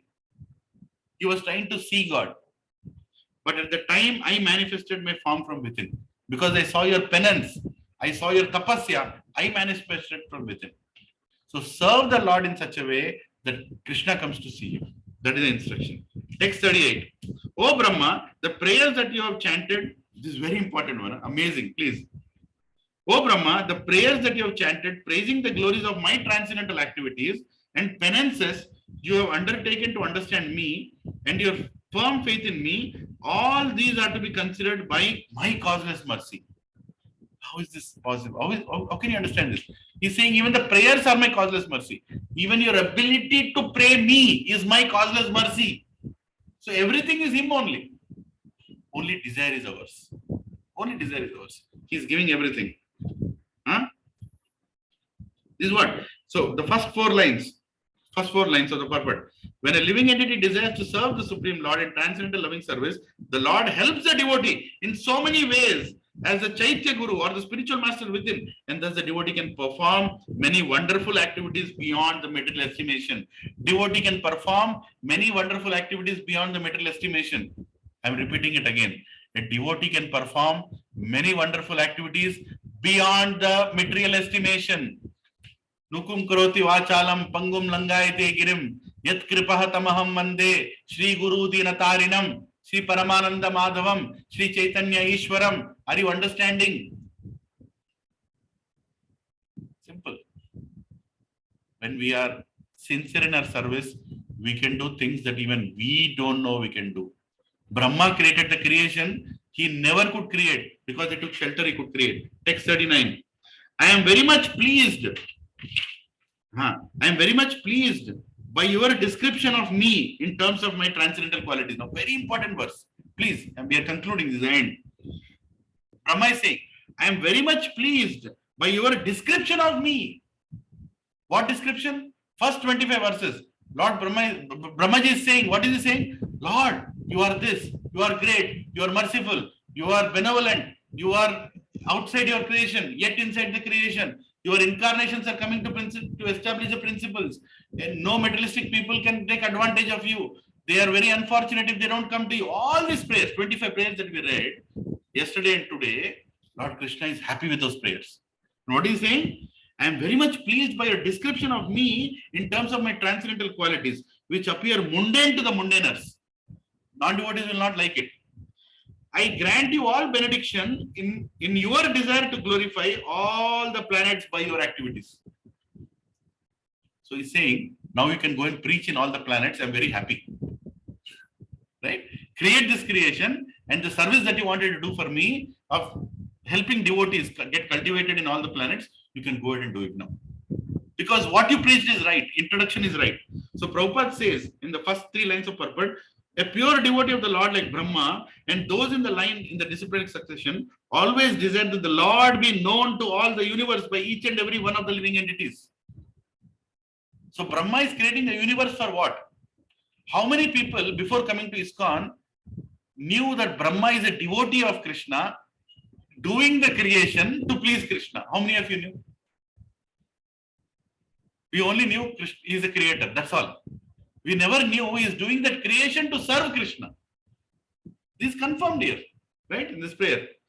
Text 40. Any human being who prays like Brahma. Now, this is the benediction for all of us. Prabhuji, last 2 days you were going through these prayers. Lord Krishna is telling, any human being who prays like Brahma, who thus worships me, shall very soon be blessed with the fulfillment of all his desires, for I am the Lord of all benedictions. So if you pray these prayers that Brahma has prayed and understand the mood of Brahma, before you start your satsang, before you start your services, before you start any endeavor to please Krishna, you will be successful. Because I am the Lord of benedictions. I will benedict you. Krishna is saying. Text 41.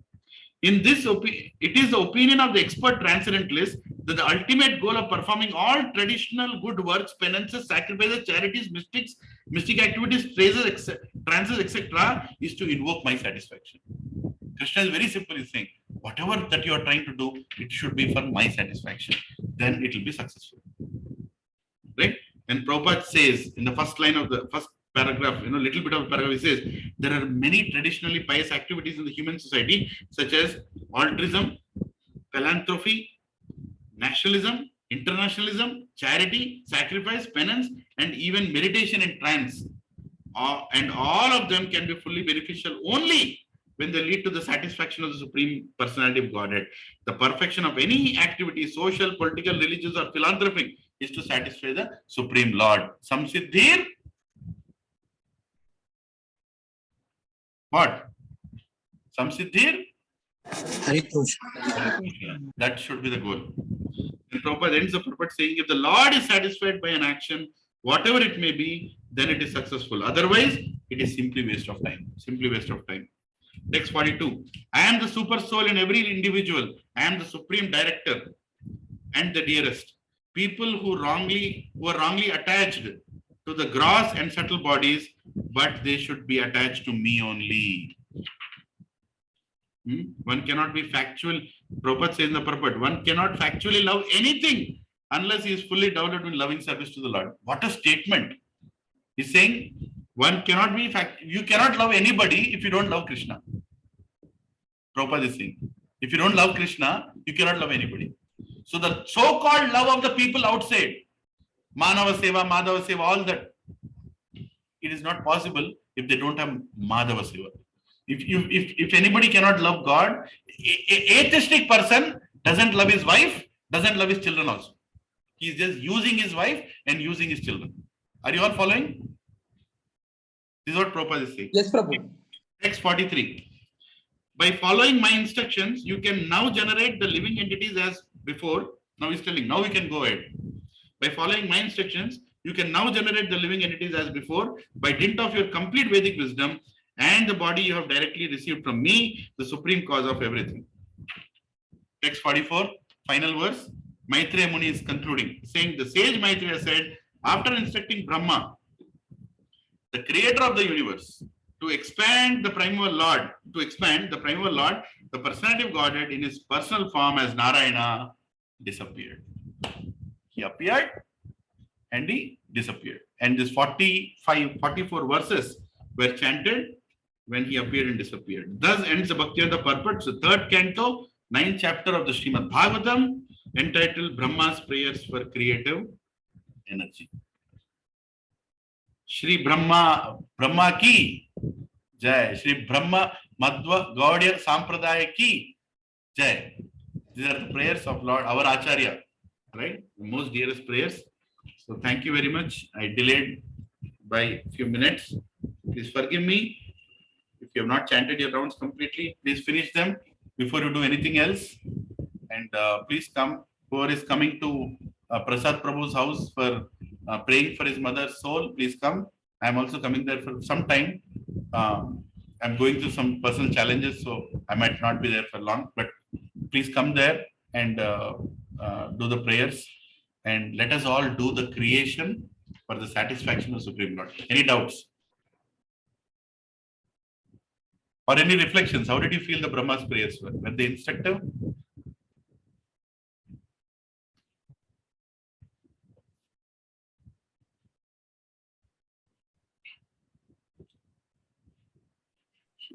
Prabhuji, these are the perfect principles for preaching, understanding, realization, everything. Prabhuji, Brahma's prayers are one of the most important prayers after Kunti's prayers that come in Bhagavatam. Thank you, Prabhuji. I also felt the same. Actually, the entire Bhagavad Gita, Brahma covered in 40 verses. Yes, Prabhuji. Karma Yoga, Jnana Yoga, Dhyana Yoga, Ashtanga Bhakti, finally. 25 verses he actually covered, all the 18 chapters. And Krishna came and finally said, Sarva Dharman Parityaja, do the creation, I'll take care. Yes, Prabhuji. Okay, so Prabhuji and Matajis, this week is busy, spiritually busy, very good. So please take advantage. Sunday evening, please come to the satsang. Don't think more satsang, less satsang. Satsang is always less for a conditional situation. Please come. And even Sunday morning, please perform your services. There are many devotees who are trying to preach. You can go and serve them while they are preaching. That's your service. You don't have to preach. You can serve the people who are preaching. That's also a service. Pick up your service. Sunday morning, serve. Sunday evening, listen. Rest of the week, remain Krishna conscious. Right? And today evening, from Gaurang Darshan Prabhu, we are hearing a wonderful devotee. Please come there. Please come there with the attitude of begging mercy. Please come there with the attitude Which in spiritual consciousness, like we just discussed, please come there to receive. And please come there to sit down and not complain about anything. And please come there to invite Prabhuji with folded hands, not to be invited by Prabhuji in between the satsang with folded hands. Okay? Please. I mean, there can be exceptions, something happened in the family and you could not come on time, that's okay. But voluntarily, if you're coming late to satsangs, Krishna is not pleased. Krishna is never pleased. Okay. So, and please come in the right etiquette. Please come in the right uniform. So, uniformity brings humility. Hare Krishna. Vancha kalpa tarabhyasya kripa sindhubhyavcha patitanam pavanebhyo Vaishnavebhyo namo namah. Ananta koti Vaishnavrinda ki jai. Srila Prabhupada ki jai. Srila Gurudev ki jai. Nitai Gaur Premanande. Hari Hari. Thank you very much, Prabhuji. Hare Dandavat Krishna. pranam. Thank you very much. Thank you, Prabhuji. Thank you, Thank you. Prabhuji. Thank you, Dandavat Prabhupada. pranam.